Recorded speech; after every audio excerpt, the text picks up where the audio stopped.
Moving on, we've talked a lot of pitching. Let's talk a little bit about the bat side of things. I know you are a guy that firmly believes, and I agree, that this team needs a righty bat with some pop. That hasn't really been Trace Thompson because that was supposed to be his role. We don't know if we're ever going to see that man again.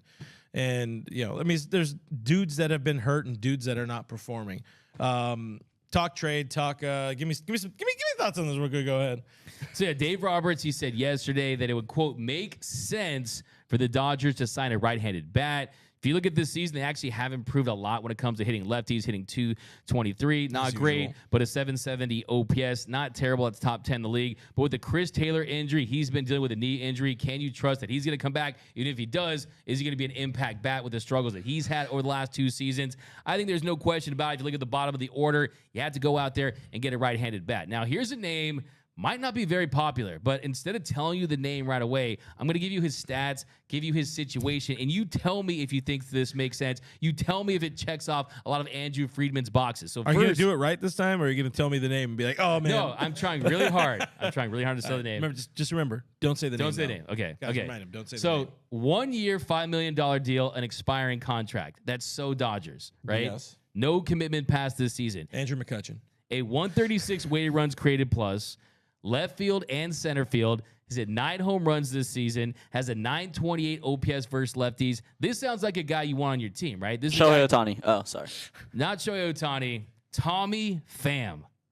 Tommy Pham. Oh, what's going? You don't know about Roll Clint's the- history roll the with clip. Tommy Pham? Roll the clip. Hey, He called Tommy Pham an hole.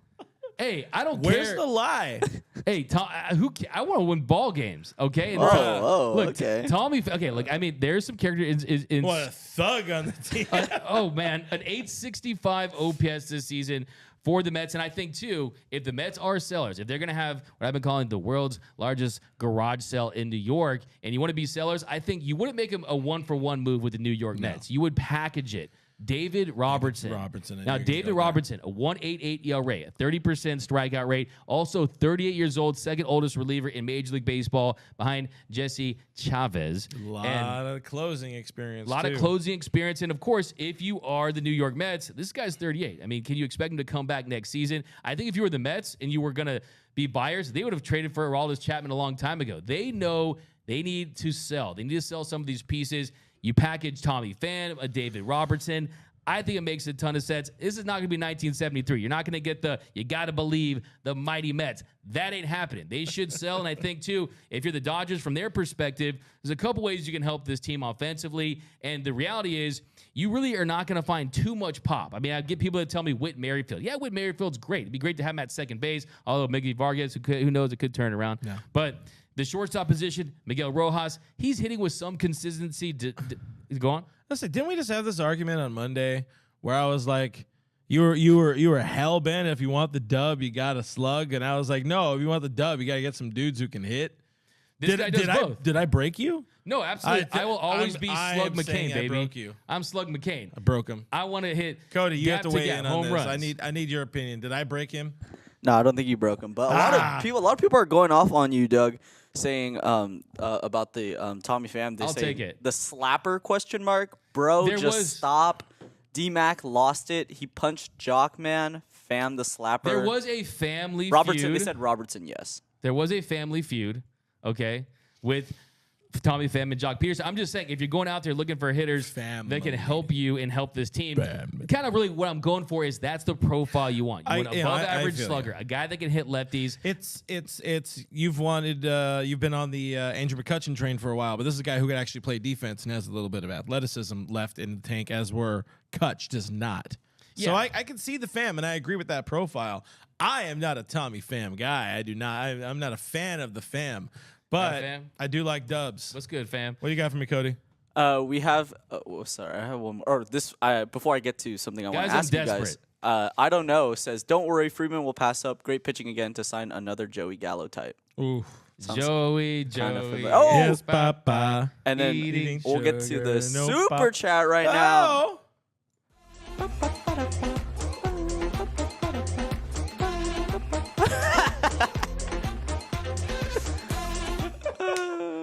Damn, Doug's got skills. Kevin Yuha says, "Why aren't we talking about acquiring Lane Thomas from the Nats? 1-year deal, only $2 million, and he's raking."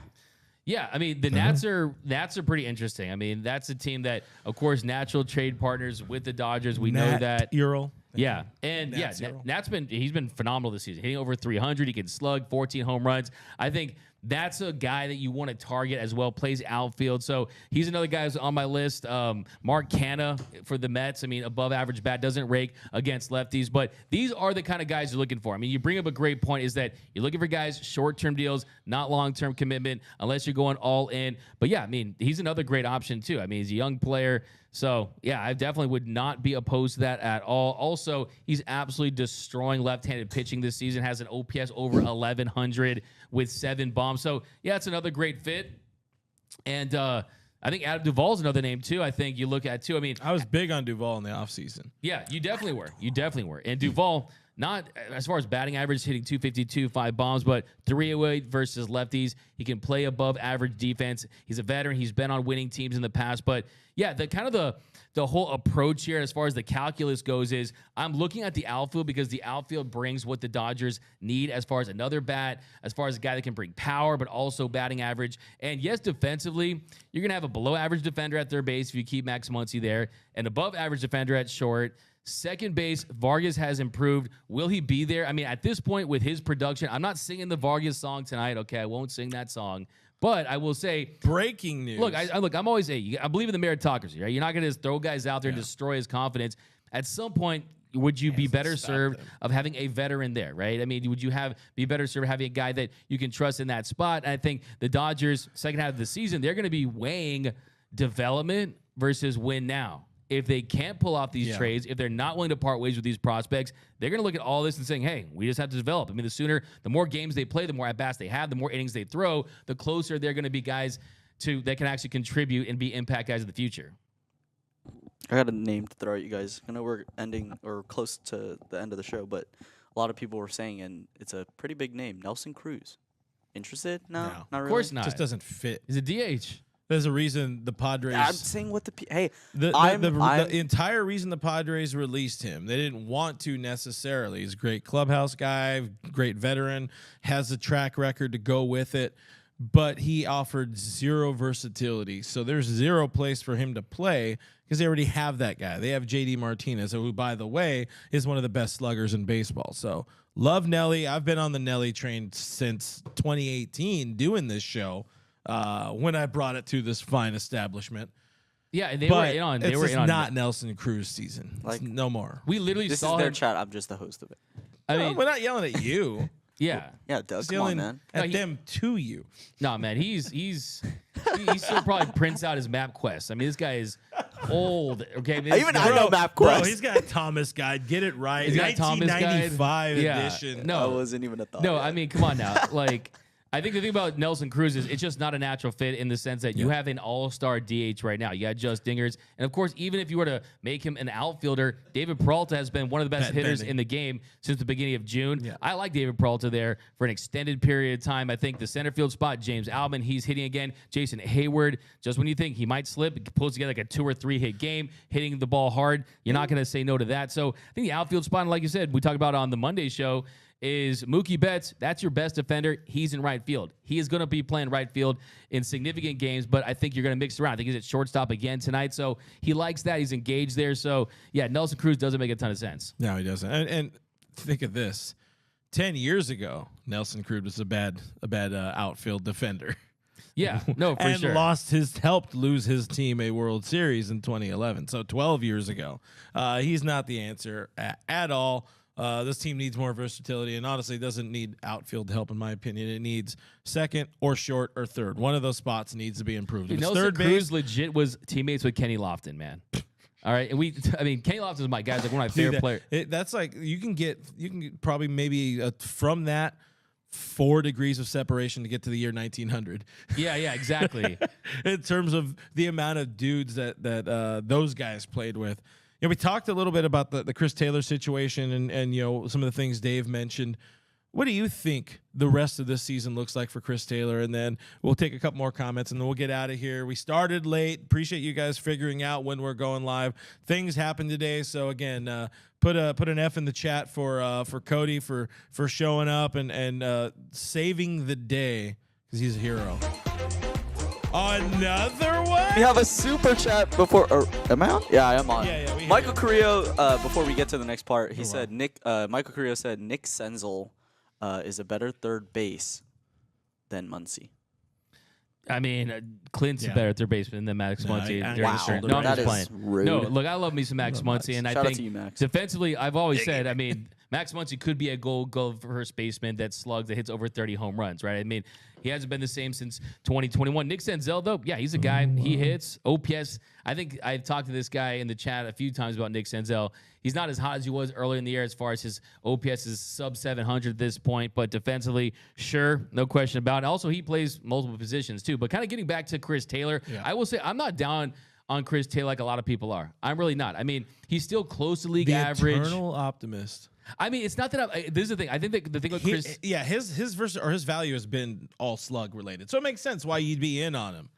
Yeah, there you go. Exactly. He wants the dub. Yeah, I mean, look, so far this season, 11 home runs in 182 plate appearances. Last year, 10 home runs and 454 plate appearances. And for him, it's just about getting healthy because, I mean, you never know when you're going to get Ock Taylor, right? I mean, he could be the coldest player, doesn't know how to baseball. It looks like he's destined for just DFA action or something like that. But then all of a sudden, he catches fire and he finds rhythm and he can carry you. That is how hot he can get. We're talking about a guy who had a 3-home-run game in an NLCS, okay? We're talking about a guy who had a walk-off shot in the wild card game. But for him, really it's just about getting healthy. I mean, the knee stuff, I mean, the way he hurt his knee running there to first base. I mean, I think you're starting to see kind of the knick-knack injuries, and he's a gamer. He's tough. He wants to be out there on the field. But, I mean, does he have that Chris Army knife value to this team anymore? Feels like he's pretty much primarily an outfielder unless you throw him in there maybe 20% of the time in the infield. Yeah, he's been infield, doing a little short, doing some third base, and in his absence, you're seeing a lot more Mookie at short, and that's work. That's good. Mookie is a phenomenal athlete, and he's probably the best shortstop total package on this team currently. I have a question for you, though. Yeah. I mean, you look at that contract, 4 years, $60 million, right? We're calling him the modern day Ben Zobrist. I mean, he's below average for his second year, and we're in year 2 of that 4-year contract. And yeah, he was great in 2021, a 113 WRC plus, made the All-Star team, had the walk-off shot on Ock Taylor. But I think you might look back and say this is an L of a contract if he doesn't turn things around for Andrew Friedman. I think even the Pollock contract is better than this. Shape of an L.